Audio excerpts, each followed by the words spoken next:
아줌마, 이거 받으실 거면 지금이에요. 다음은 없어요. 그 말을 듣는 순간 손에 들고 있던 행주가 바닥에 떨어졌습니다. 그날은 평범한 화요일이었거든요. 인숙 씨는 올해 54이었습니다. 이혼하고 나서 7년째 동네 작은 식당에서 설거지와 홀 서빙을 하며 하루하루를 버티고 있었어요. 딸아이 대학 등록금이 남아 있었거든요. 그런데 그날 밤 예상치 못한 일이 벌어집니다. 인숙 씨의 하루는 늘 같았거든요. 새벽 5시, 알람이 울리기도 전에 눈이 떠졌습니다. 반지하 원룸 천장에 새벽빛이 비치면 이불을 걷고 일어나서 찬물로 세수하고 식당으로 향했어요. 골목을 걸을 때마다 새벽 공기가 코끝을 찔렀고 자판기 커피 하나로 하루를 시작했습니다. 식당에 도착하면 가장 먼저 하는 일이 고무장갑을 끼는 거였어요. 설거지도 했고 홀 서빙도 했습니다. 뜨거운 물에 손을 담그면 손가락 끝이 쪼글쪼글해졌고 기름기 밴 접시를 수백 개씩 닦다 보면 손등이 갈라져서 피가 배어 나왔습니다. 그래도 멈출 수가 없었어요. 밤 10시 식당 문을 닫고 집에 오면 라면 하나 끓여 먹고 잠들었습니다. 내일도 똑같은 하루가 올 거라는 걸 알면서요. 톱니바퀴처럼 돌아가는 하루였어요.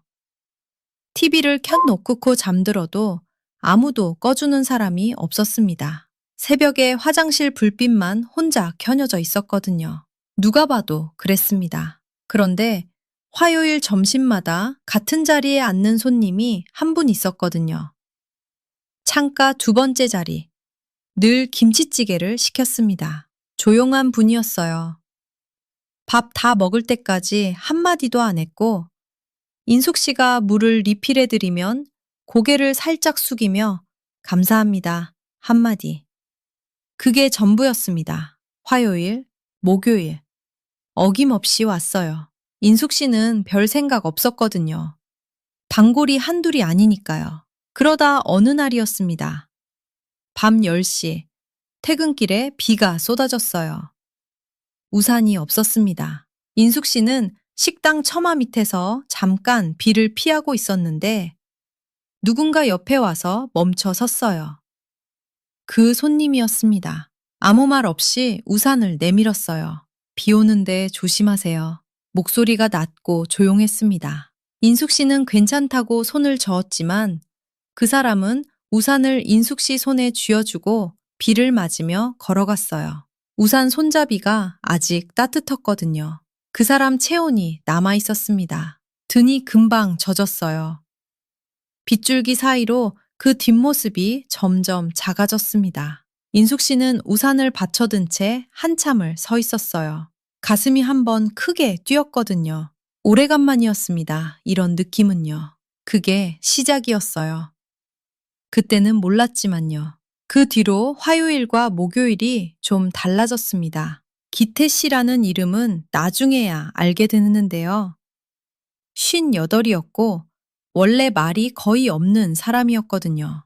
김치찌개 먹고 조용히 가던 사람이 어느 날부터 한마디씩 하기 시작했어요. 반찬 접시를 내려놓을 때 손이 빠르다고 불쑥 말하더래요. 다음번엔 오늘 반찬이 맛있다고 했대요. 인숙 씨가 담근 것도 아닌데 괜히 얼굴이 뜨거워졌다고 합니다. 처음엔 별 생각 없었어요. 손님이 좀 말이 많아졌네 하고 넘겼거든요. 그런데 이상한 게 하나 생겼습니다. 화요일 아침이 되면 거울 앞에서 앞머리를 괜히 한 번 더 쓸어 넘기고 있는 거예요. 목요일엔 일하다 말고 시계를 봤대요. 11시 반. 아직 점심시간 전인데 벌써 입구 쪽을 한 번 쳐다본 거예요. 본인도 깜짝 놀랐다고 합니다. 뭘 하고 있는 건지 스스로도 몰랐다고요. 그러던 어느 저녁이었어요.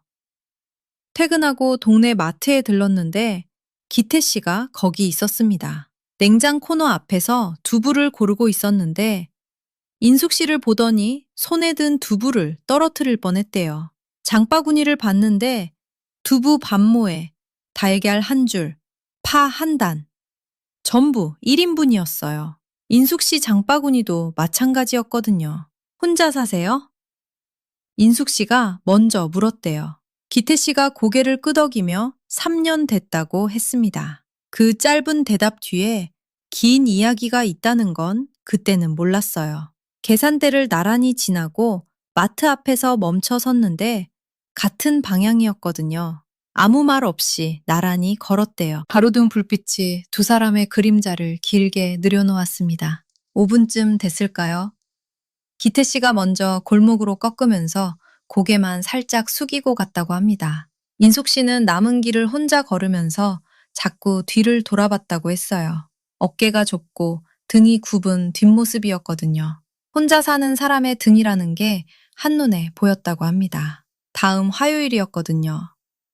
기태 씨가 김치찌개를 반쯤 먹다가 숟가락을 내려놓더니 이렇게 말했대요. 아줌마, 나 여기 밥 먹으러 오는 거 아닌 거 아시죠? 그러고는 능청스럽게 웃었다고 합니다. 인숙 씨는 행주로 얼굴을 가리면서 밥이나 드시라고 돌아섰는데요. 돌아선 쪽 입꼬리가 올라간 건 본인만 알고 있었습니다. 며칠 뒤 저녁이었어요. 인숙 씨가 식당 문을 잠그고 나오는데 누가 서 있었습니다. 기태 씨였어요. 귀까지 빨개진 걸 보니 꽤 오래 서 있었던 모양이에요. 코끝에 콧김이 하얗게 피어올랐거든요. 손에 작은 보온병 하나를 들고 있었습니다. 매일 찬물만 드시길래 따뜻한 걸 가져왔다고 했어요. 보온병을 건네는 손이 살짝 떨렸는데 추위 때문인지 긴장 때문인지 알 수 없었다고 합니다. 그 말만 하고 돌아갔대요. 인숙 씨는 멍하니 그 뒷모습을 한참 바라봤다고 합니다. 집에 돌아와서 불도 안 켜고 보온병을 무릎 위에 올려놨대요. 뚜껑을 열어보니 대추차였거든요. 한 모금 마시니까 목 안쪽이 데일 듯 따뜻했다고 합니다. 손바닥으로 보온병을 감싸고 얼마나 앉아 있었는지 모르겠다고 했습니다. 눈물이 난 건 아니었대요. 그냥 가슴 한쪽이 뭉클하게 올라오는데 그게 뭔지를 모르겠더래요. 7년 동안 느껴본 적 없는 감정이었으니까요. 그런데 인숙 씨는 그때 몰랐습니다. 기태 씨에게는 아무에게도 말 못한 사정이 있었다는 걸요. 다음 화요일이었습니다.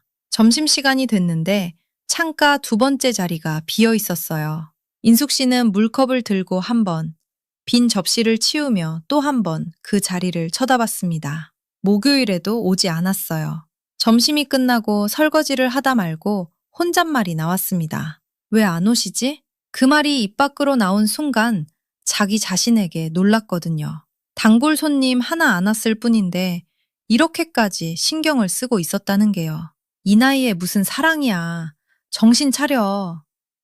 스스로를 다잡으려 했습니다. 그런데 이상한 게 있었어요. 매일 아침 집을 나서기 전에 보온병을 씻어서 가방에 넣었거든요. 돌려드려야지. 그 핑계 하나로 보온병을 식당까지 가져갔고 저녁이 되면 또 다시 집으로 가져왔습니다. 돌려줄 기회가 없어서가 아니라 돌려줄 마음이 안 섰던 거예요.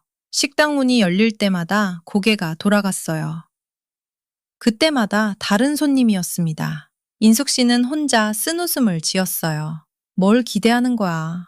밤에 잠이 잘 안 왔다고 합니다. 뒤척이다 보면 어느새 새벽이었고 눈 밑에 그림자가 짙어졌어요. 일주일이 그렇게 지나갔습니다. 그리고 2주째 되던 화요일이었거든요. 점심시간이 조금 지났을 때 식당 문이 열렸습니다. 기태 씨였어요. 인숙 씨는 주방에서 그 모습을 보자마자 손에 들고 있던 숟가락을 놓쳤습니다. 얼굴이 많이 수척해져 있었거든요.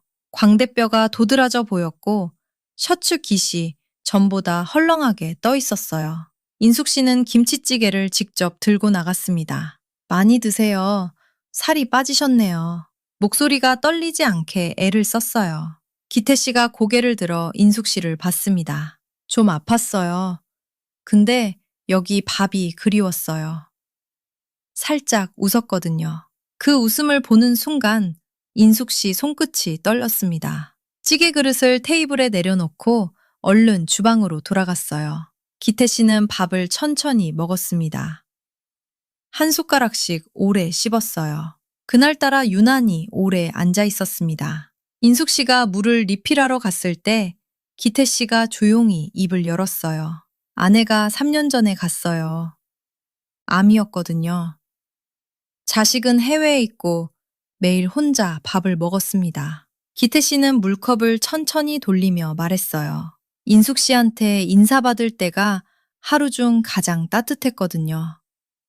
그래서 계속 온 거예요. 말끝이 점점 작아졌대요. 빈집에 돌아가면 현관에서 신발을 벗다가 멈추곤 했다고 합니다. 아무도 안녕이라고 말해주는 사람이 없으니까요. 인숙 씨는 아무 말도 하지 못했습니다. 물병을 테이블에 내려놓고 고개만 한번 끄덕였어요. 그리고 주방으로 들어갔습니다. 싱크대 앞에 서서 수도꼭지를 틀었어요. 물소리에 묻히게 참고 있던 눈물이 흘러내렸거든요. 한참을 그렇게 서 있었습니다. 다음 날부터 인숙 씨는 기태 씨를 피했어요. 화요일 점심, 창가 두 번째 자리에 기태 씨가 앉으면 다른 알바생한테 그 자리 서빙을 맡겼습니다. 본인은 주방 안쪽에서 나가지 않았어요. 한 번은 기태 씨가 자리에서 일어나 나가는 뒷모습이 주방 창너머로 보였대요. 인숙 씨가 무심코 한 발 앞으로 나섰다가 멈췄습니다. 부르면 안 돼. 입술을 꽉 깨물었거든요. 이유는 하나였습니다. 상처받을까봐. 나 같은 사람한테 마음을 주면 그 사람이 불행해질 것 같아서 가진 것도 없고 해줄 수 있는 것도 없는 사람이니까요. 그게 인숙 씨가 스스로에게 한 말이었습니다. 목요일에도 기태 씨가 왔어요. 인숙 씨는 나가지 않았습니다. 기태 씨는 김치찌개를 반도 못 먹고 나갔다고 해요. 며칠 뒤 사장님이 설거지하는 인숙 씨 옆에 와서 말했습니다. 그 손님 있잖아. 너 안 보이니까 밥도 안 먹고 가더라. 뭐 잘못했어? 인숙 씨는 고개를 저었어요. 아니요. 아무것도 안 했어요. 목소리가 작아졌습니다. 사장님은 인숙 씨 얼굴을 한번 보더니 더 묻지 않았어요. 그날 밤이었거든요. 집에 돌아와서 가방 안에 있는 보온병을 꺼냈습니다. 매일 씻어서 가져갔다가 다시 가져온 보온병이었어요. 식탁 위에 올려놓고 한참을 봤습니다. 돌려드려야 하는데 그 말이 입안에서 맴돌았어요. 하지만 알고 있었거든요. 돌려주면 핑계가 사라진다는 걸요. 그 사람을 다시 볼 이유가 없어진다는 걸요. 보온병 뚜껑을 열었다가 닫았습니다. 차가운 빈 통 안에서 아무 냄새도 나지 않았어요. 따뜻했던 온기는 이미 오래전에 식었는데 그런데도 버릴 수가 없었습니다. 인숙 씨는 보온병을 안고 침대에 누웠어요. 천장을 보면서 기태 씨가 했던 말이 자꾸 떠올랐거든요. 하루 중 가장 따뜻했거든요. 그 한마디가 머릿속에서 지워지지 않았습니다. 그리고 그 주 금요일 저녁이었습니다. 손님은 이미 다 빠진 시간이었어요. 주방 형광등만 켜져 있었고 인숙 씨는 혼자 설거지를 하고 있었거든요.